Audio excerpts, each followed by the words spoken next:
A very sweet good morning all of you. How are you? I hope you all are fine. Students, today we are going to start our new topic that is carboxylic acid. देखो carboxylic acid बहुत easy chapter है, ठीक है।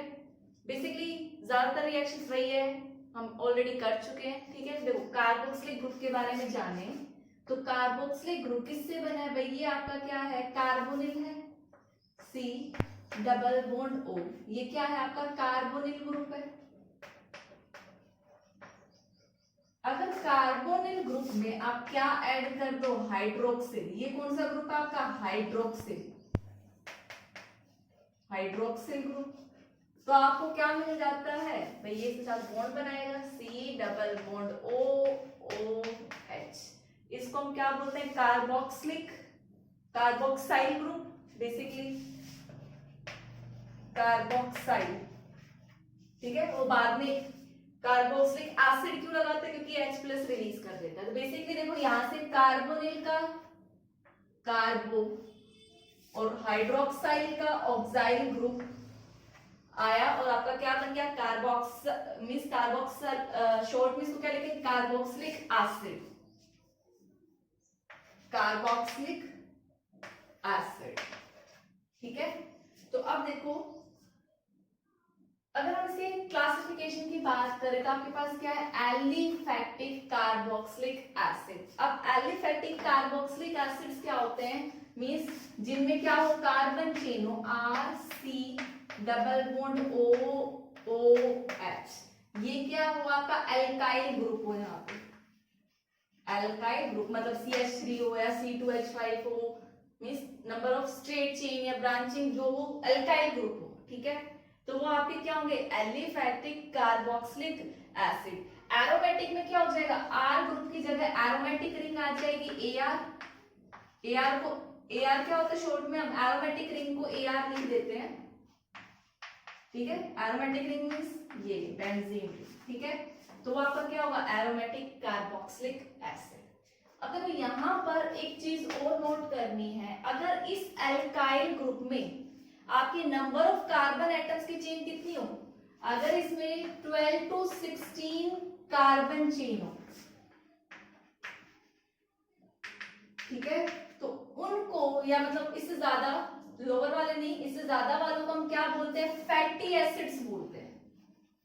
Fatty acids means इससे ज्यादा। जैसे आपने देखो ये पढ़ा होगा ना, सोप की डेफिनेशन क्या पढ़ी थी? These are the sodium and potassium सोर्सो long chain of fatty acid. Fatty acid क्यों बोला? क्योंकि वहां पे जो कार्बन थे तो आप देखे थे जनरली 17 कार्बन, 16 कार्बन, 15 कार्बन, इस तरीके की चेन आ रही थी, था तो एसिड ही, और H के साथ क्या था? सोल्ट बना रहा था, तो मतलब कोई भी बेस।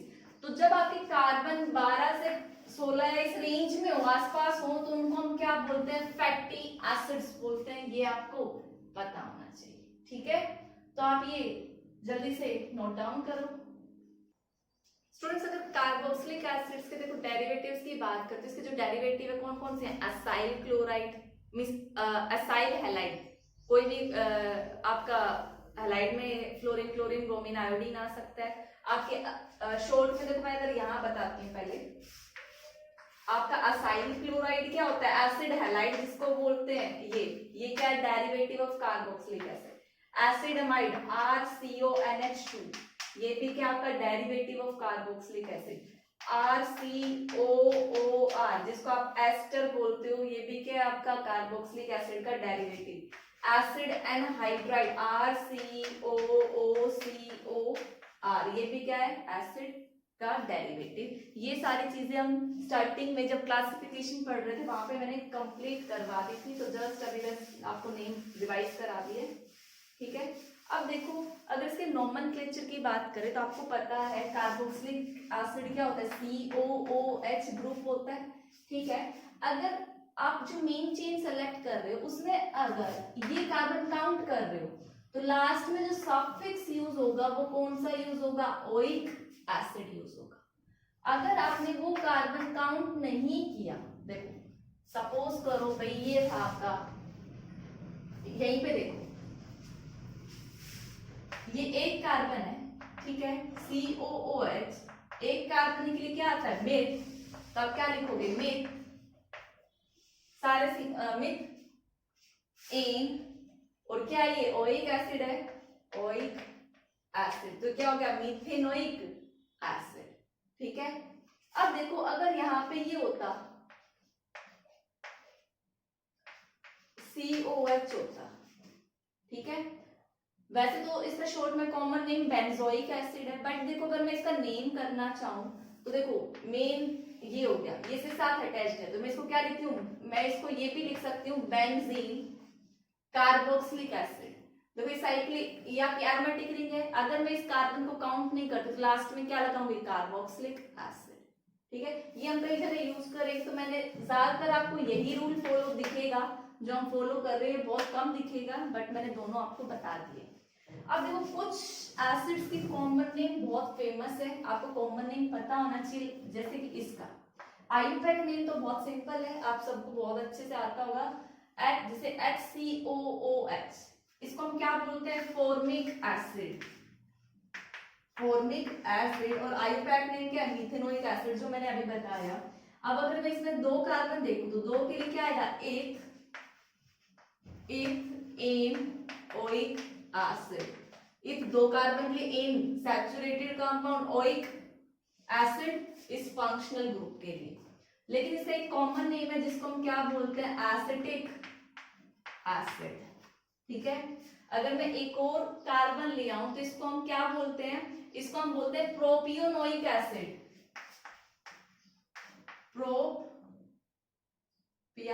प्रोपियोनोइक acid, propanoic acid. ठीक है, नेम ध्यान से देखना, इसको हम क्या बोलते हैं, प्रोपिनोइक एसिड, और अगर इसका कॉमन नेम करेंगे तो क्या बोलेंगे हम, प्रोपेनोइक एसिड। देखो प्रोपेन आएगा उसमें, यहाँ पे स्पेलिंग में थोड़ा चेंज है, उसको क्या बोलेंगे, प्रोपेन ओइक एसिड, इसको प्रोपियोनोइक एसिड अगर कॉमन नेम की बात करें। चार कार्बन एटम है तो क्या हो जाएगा, ब्यूटेनोइक एसिड, लेकिन उसका कॉमन नेम क्या है, ब्यूटायरिक एसिड, ब्यूटायरिक एसिड। तो आपको कॉमन नेम पता होना चाहिए। एक सेकंड, इसके स्पेलिंग आप करेक्ट करना, ब्यूटायरिक बोला था मैंने, BUTYRIC। देखो अब बात करें हम डाइकार्बोक्सिलिक एसिड की, दो COH ग्रुप प्रेजेंट होंगे तो क्या होगा। देखो सबसे सिंपलेस्ट डाइकार्बोक्सिलिक एसिड क्या भाई, दो ही कार्बन और दोनों ही क्या हो, COH और COH। इसका अगर मैं कॉमन नेम करना, सॉरी आईयूपैक नेम करना चाहूं तो 1 और 2, तो 1 और 2 के लिए क्या आएगा भाई, इथेन, इथेन। 1 और 2 पे क्या है भाई, दो कार्बोक्सिलिक एसिड, तो आप क्या लिखोगे, इथेन 1 2, इथेन 1 2 डाइओइक एसिड। ठीक है, और इसके कॉमन नेम की बात करो तो हम इसको किस नाम से जानते हैं, ऑक्सैलिक एसिड। इसका लैब में भी काफी हम यूज करते हैं, आपने सुना भी होगा, तो याद रखना ऑक्सैलिक एसिड क्या होता है, ये होता है ऑक्सैलिक एसिड। अब देखो मैं इन दोनों कार्बन के बीच में एक CH2 ले आऊं तो भाई 3 बन गया, 3 बन गया तो 1 2 3, तो क्या हो जाएगा, प्रोपेन, प्रोपेन 1, और कितने पे, 3 पे है, 1 और 3 डाइओइक एसिड। लेकिन इसका भी एक कॉमन नेम है, फेमस कॉमन नेम है, एग्जाम में क्वेश्चन आता है ज्यादातर कॉमन नेम से आता है, जिसको हम क्या बोलते हैं, मैलोनिक एसिड, मैलोनिक एसिड। ठीक है, ऐसे ही मैं एक और लिया तो टोटल कितने कार्बन हो गए, 4 कार्बन हो गए। ठीक है, इसका भी एक कॉमन नेम है जिसको हम क्या बोलते हैं, सक्सिनिक एसिड। क्या बोलते हैं, सक्सिनिक एसिड। और इसका अगर आईयूपैक नेम करोगे तो क्या होगा भाई, 4 है तो ब्यूटेन, ब्यूटेन 1 4 डाइओइक एसिड। ठीक है, तो ये आपको कॉमन नेम याद रखने हैं। स्टूडेंट्स अब देखो एरोमेटिक कार्बोक्सिलिक एसिड की बात करें तो अगर मैं इसका कॉमन नेम बताऊं तो देखो इसको हम किस नाम, आपने बहुत बार देखा होगा, इसको क्या बोलते हैं, बेंजोइक एसिड, बेंजोइक एसिड। इसका कॉमन नेम भी क्या होता है बेंजोइक, और आयुपैक भी क्या होता है बेंजोइक एसिड बोल सकते हैं, या फिर इसको कॉमन आयुपैक में बोलना चाहो तो बेंजीन कार्बोक्सिलिक एसिड भी बोल सकते हैं, आपकी मर्जी है, बट जो फेमस नेम है वो क्या है बेंजोइक एसिड है। ठीक है, इसका जो कॉमन नेम है भाई, अगर ऑर्थो पोजीशन पे ये भी एक बेंजोइक एसिड का उसी के ऑर्थो पोजीशन पे COH ग्रुप है, तो इसका एक कॉमन नेम बहुत फेमस है जिसको हम थैलिक एसिड बोलते हैं। क्या बोलते हैं थैलिक एसिड।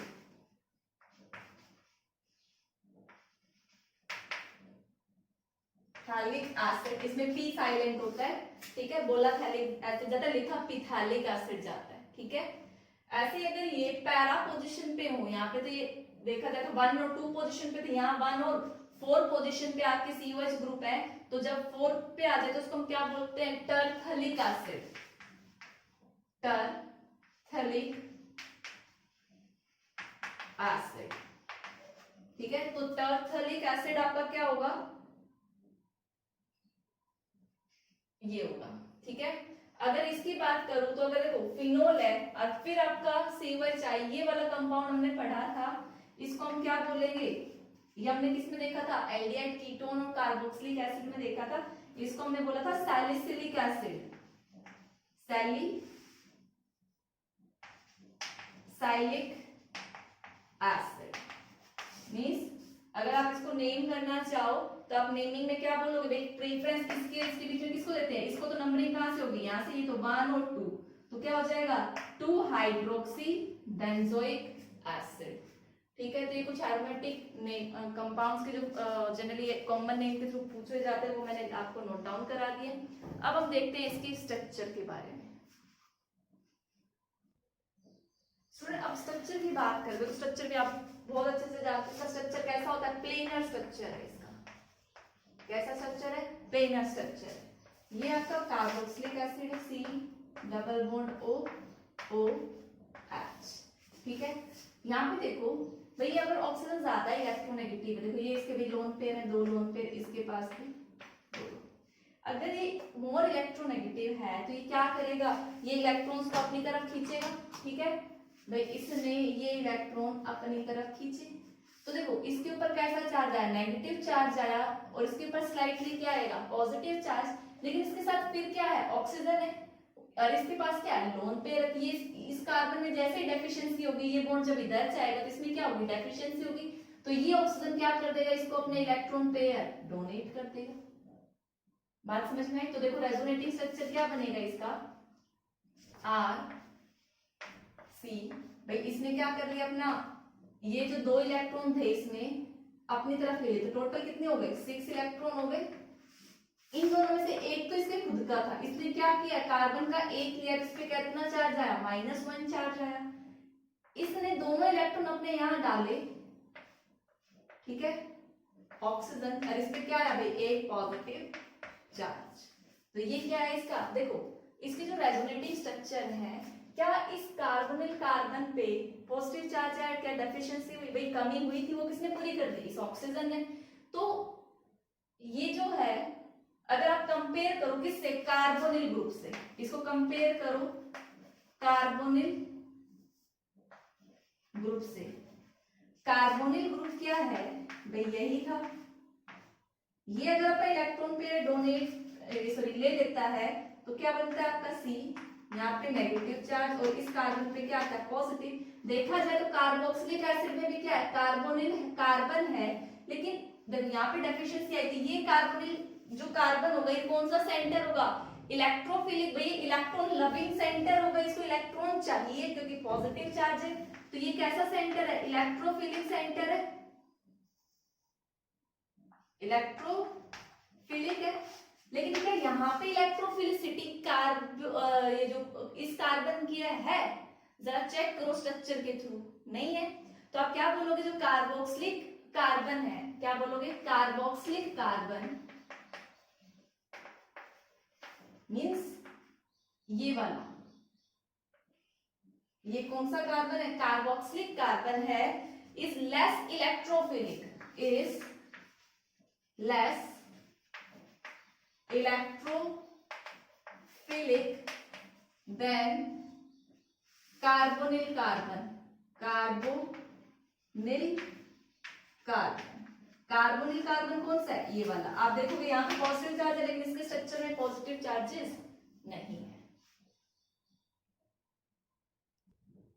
स्टूडेंट देखिए, अब अगर हम प्रिपरेशन की बात करें तो प्रिपरेशन पार्ट से पढ़ने से पहले देखो ये चीज याद रखना, अगर आपके पास देखो अल्कोहल है, मैं स्टेप वाइज ऑक्सीडेशन बता रही, अगर आप अल्कोहल में एक बार ऑक्सीडेशन कराओ तो अल्कोहल किसमें कन्वर्ट होता है? एल्डिहाइड में। और एल्डिहाइड का फर्दर ऑक्सीडेशन हो तो वो किसमें कन्वर्ट होता है? कार्बोक्सिलिक एसिड में। ठीक है, अब देखो अगर आपको इस स्टेप से इस स्टेप तक पहुंचना है तो माइल्ड ऑक्सीडाइजिंग एजेंट डालना पड़ेगा, यहां से यहां, और यहां से यहां फिर पहुंचना है तो फिर से क्या डालो? Mild oxidising agent. बट अगर आपको अल्कोहल से यहां पहुंचना है डायरेक्ट, तो आपको क्या डालना पड़ेगा? Strong oxidising agent. इतनी बात समझ में आ गई? अगर आपको स्टेप जंप कराना है तो आप क्या यूज करेंगे? Strong oxidising agent. तो देखो हमारी पहली प्रिपरेशन क्या है? From primary alcohol. Secondary alcohol तो नहीं देगा, क्यों? क्योंकि सेकेंडरी अल्कोहल क्या बनाएगा? आपका कीटो ग्रुप बना सकता है, कार्बोक्सिलिक के लिए टर्मिनल पे होना जरूरी है। तो अल्कोहल कार्बोक्सिलिक प्रिपरेशन में सिर्फ कौन सा अल्कोहल यूज होता है? आपका प्राइमरी अल्कोहल। तो प्राइमरी अल्कोहल आपने लिया और आप किसमें कन्वर्ट कर रहे हो? यहाँ पे ऑक्सीडेशन करा रहे हो कि आपका ये कन्वर्ट हो जाए, तो आप क्या यूज करेंगे? Strong oxidising agent. Strong oxidising agent में आप क्या लेंगे? KMnO4। ठीक है, अब ये जो KMnO4 है ये आप किसी भी मीडियम में ले सकते हैं, आप एसिडिक मीडियम में ले लो या फिर बेसिक मीडियम में। ठीक है, सेकेंड स्ट्रॉन्ग ऑक्सीडाइजिंग एजेंट आपने पढ़ा था, देखो ये सारे स्ट्रॉन्ग ऑक्सीडाइजिंग एजेंट मैं यूज करवा चुकी हूँ। किसमें? हमने ये रिएक्शन सारी पढ़ी थी केमिकल प्रॉपर्टीज ऑफ अल्कोहल में, ऑक्सीडेशन रिएक्शंस ऑफ अल्कोहल।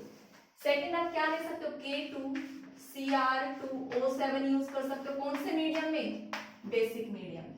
या फिर थर्ड आप क्या लो? जोन्स रिएजेंट CrO3 किसके साथ? H2SO4 के साथ। ये आपका क्या है? Jones reagent.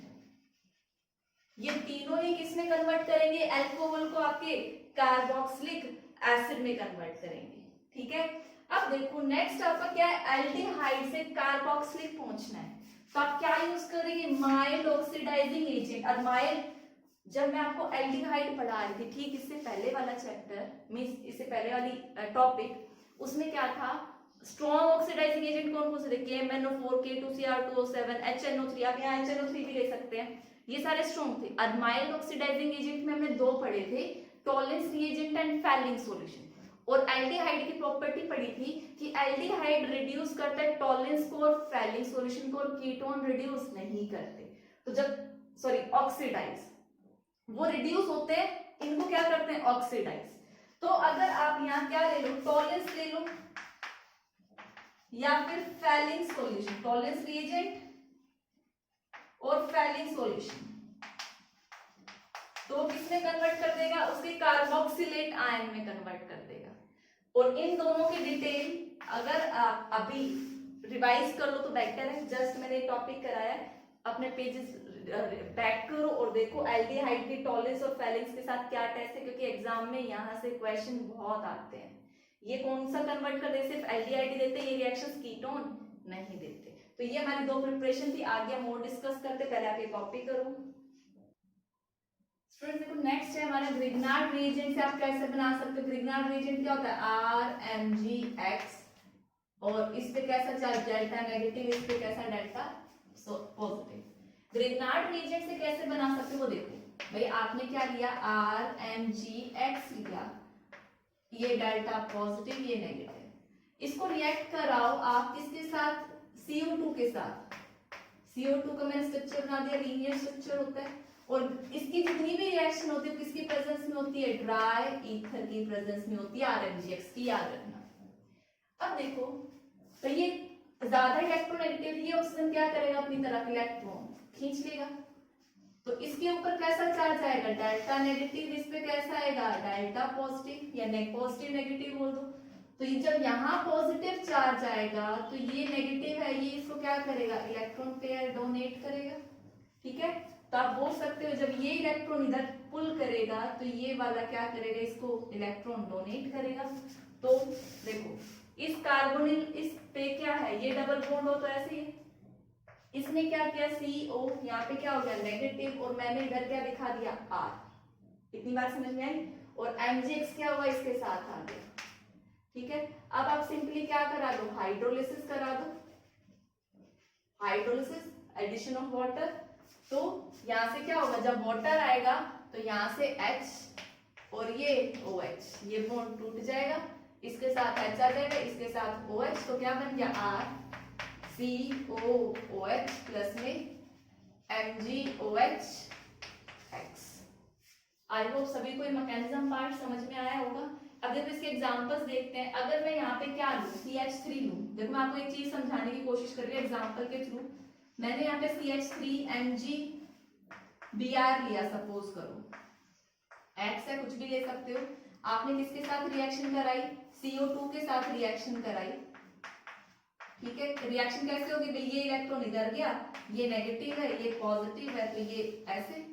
ठीक है, तो आपका क्या बनेगा भाई, ये कार्बोनिल, ये डबल बॉन्ड ये रहा, इसके साथ R कौन सा है, CH3, तो यहाँ पे क्या आ गया CH3, ये O, और इसके साथ क्या आया MgBr, और फिर आपने क्या करा दिया, हाइड्रोलिसिस करा दिया, हाइड्रोलिसिस, तो ये बॉन्ड यहाँ से टूट गया, टूट गया तो क्या बना आपका CH3 C double bond OH, और ये MgBr OH निकल गया। तो देखो मैं समझाने की क्या कोशिश करी, जो MgBr के साथ था ये आपकी कितनी यूनिट थी R, यहाँ पे कितने कार्बन है, एक कार्बन है, और जरा कार्बोक्सिलिक चेक करो यहाँ कितने कार्बन है, 2। इट मींस आप यहाँ पे जो R लोगे उससे एक ज्यादा कार्बन का आपको कार्बोक्सिलिक एसिड यहाँ मिलेगा। क्यों, क्योंकि उसमें इस CO2 का ये कार्बन भी इन्वॉल्व हो गया है। तो आप ये ध्यान से देखना। ऐसे अगर आप क्या लेते हो भाई, ये बेंजीन, और यहाँ पे क्या लिया MgBr लिया, सपोज करो, आप पहले इसमें क्या डालोगे, CO2 डालोगे। अब मैं एक स्टेप में रिएक्शन लिख लूं, CO2 डाला, और बाद में क्या करा है, सेकंड स्टेप में आपने हाइड्रोलिसिस, हाइड्रोलिसिस, तो आपको यहाँ क्या मिलेगा, बेंजोइक एसिड। ठीक है, तो ये रिएक्शन काफी इंपॉर्टेंट है, कन्वर्जन्स में बहुत ज्यादा यूज होगी ये रिएक्शन। स्टूडेंट्स नेक्स्ट प्रिपरेशन है फ्रॉम अल्काइल बेंजीन। ठीक है, अब देखो अल्काइल बेंजीन मतलब बेंजीन के ऊपर मैंने CH3 ले लिया, ये आपका क्या है, टॉल्यूइन है। ठीक है, तो मैंने इसका क्या कराया, ऑक्सीडेशन कराया, किस मीडियम में, KMnO4 या बेसिक मीडियम में। ठीक है, बेसिक मीडियम में भी ये क्या होता है OH नेगेटिव, ये क्या होता है पॉजिटिव। ये चीज याद रखना, जब भी आप ये कार्बोक्सिलिक एसिड की रिएक्शन बेसिक मीडियम में कराओगे तो आपको क्या मिलेगा, उससे कोरस्पॉन्डिंग सॉल्ट मिलेगा।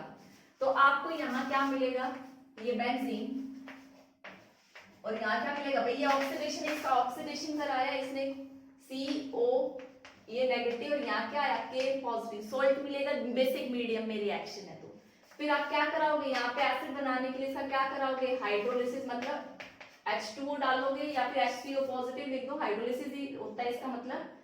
तो यहाँ पे आपको क्या मिल जाएगा, यहाँ पे लिख लो COOH। ठीक है, अब देखो अगर मैं इस एक हाइड्रोजन को रिप्लेस कर दूं CH3 से, और मैं वही फर्स्ट कंडीशन क्या लगाऊं, KMnO4 इन बेसिक मीडियम, और सेकंड पार्ट क्या करूं, हाइड्रो सॉल्ट तो बनेगा, उसके बाद आपको क्या कराना है, हाइड्रोलिसिस। ठीक है, तो आपको क्या मिलेगा, फिर से क्या मिलेगा, बेंजोइक एसिड ही मिलेगा। ये डिपेंड नहीं करता कि आपकी कितनी चेन है। ठीक है, कार्बन की, आपको यहाँ क्या मिलेगा, COOH, ये चला जाएगा। बेसिकली ऑक्सीडेशन हमेशा बेंजोइक एसिड कब तक मिलता रहेगा, जब तक इसके साथ जो अटैच कार्बन के साथ हाइड्रोजन प्रेजेंट है। नेक्स्ट में देखो हमने एक और हाइड्रोजन को रिप्लेस कर दिया CH3 से, मैंने सेम कंडीशन लगाई, तो मेरे को फिर से क्या मिला, बेंजोइक एसिड। लेकिन अब इस कार्बन के पास और हाइड्रोजन नहीं बचे, तो आप ये कंडीशन लगाओ, तो यहाँ पे क्या होगी, नो रिएक्शन, कोई बेंजोइक एसिड नहीं मिलेगा। तो आपको ये चीज याद रखनी है, ये वाली रिएक्शन बहुत इंपॉर्टेंट रिएक्शंस हैं। स्टूडेंट्स अब देखिए हम प्रिपरेशन पढ़ रहे हैं अल्काइल नाइट्राइल से। ठीक है, अल्काइल नाइट्राइल क्या होता है, नाइट्राइल आप C ट्रिपल बॉन्ड N को बोलते हैं। तो देखो हम इसका क्या करा दें, हाइड्रोलिसिस करा दें, हाइड्रोलिसिस मतलब H2O, तो ये आपका किस में कन्वर्ट होगा, अमाइड में। सबसे पहले RCONH2, और इसका फिर से हम क्या करा दे, हाइड्रोलिसिस, और बस थोड़ा सा हीट कर दे तो ये किस में कन्वर्ट हो जाएगा आपका RCOOH में। ठीक है, बेसिकली देखो ये आपका क्या बना है, अमाइड। अमाइड आप क्या है, डेरिवेटिव ऑफ कार्बोक्सिलिक एसिड। आपका एसिड हैलाइड भी क्या है, derivative of carboxylic acid. Acid anhydride भी क्या है, डेरिवेटिव है। और एस्टर भी क्या है, डेरिवेटिव है। और ये चीज मैंने चैप्टर की स्टार्टिंग में बताई थी, जितने भी डेरिवेटिव्स होते हैं इन डेरिवेटिव्स का क्या कर दो, हाइड्रोलिसिस कर दो, तो आपका क्या बनेगा, एसिड। देखो आपके पास सारे डेरिवेटिव्स हैं, उनमें से क्या कर दो, उनका हाइड्रोलिसिस, वाटर ऐड कर दो, क्या बन जाएगा, कार्बोक्सिलिक एसिड। इतनी बात याद रखें। देखो यहां से देखो, मैं अमाइड से देखो तो मैंने क्या डाला है, पानी डाला है, क्या बना, कार्बोक्सिलिक एसिड। मैंने यहाँ पर भी क्या किया, हाइड्रोलिसिस कराया, तो मेरा क्या बनेगा, कोरस्पॉन्डिंग कार्बोक्सिलिक एसिड बनेगा। मैंने इसमें भी वाटर डाला, तो देखो बेसिकली वाटर अगर आप H इधर ले रहे हैं, ठीक है, H इधर लिया, OH इधर, तो ये बॉन्ड यहां से टूटेगा, तो क्या बन जाएगा आपका कोरस्पॉन्डिंग, 2 कार्बोक्सिलिक एसिड। तो यहाँ पे क्या बचेगा, बनेगा CH3COOH, 2 बन गए, एक इस ये वाला और एक ये वाला, O, क्योंकि H2O का OH इसके साथ गया, H इधर आया। एस्टर का हाइड्रोलिसिस करोगे मींस वाटर का एडिशन, तो H इधर और OH इधर, क्या बन गया आपका, एक तो ये बेंजोइक एसिड बन गया और आपका क्या बन गया, C2H5, इसको ऐसे कर लो, CH3COOH। तो देखो जितने भी एसिड डेरिवेटिव्स है, एसिड डेरिवेटिव्स कौन कौन से थे आपके, अमाइड, एसिड हैलाइड, ये एसिड एनहाइड्राइड और आपका एस्टर, सबका क्या कर दो, हाइड्रोलिसिस कर दो, आपको कोरस्पॉन्डिंग क्या मिलेगा, एसिड्स। बिल्कुल सिंपल रिएक्शंस। इसी का अगर हम एक स्टेप देख ले, एल्काइल नाइट्राइल, अगर हम एल्काइल नाइट्राइल का हाइड्रोलिसिस करते तो पहले वो अमाइड में कन्वर्ट होगा, फिर आपका कार्बोक्सिलिक एसिड। ठीक है, तो ये हमारी कुछ प्रिपरेशन थी कार्बोक्सिलिक एसिड से। अब हम इसके देखते हैं फिजिकल प्रॉपर्टीज, बहुत सिंपल है वो भी। फिजिकल प्रॉपर्टीज की बात है तो सबसे पहले हम लेते हैं स्मेल।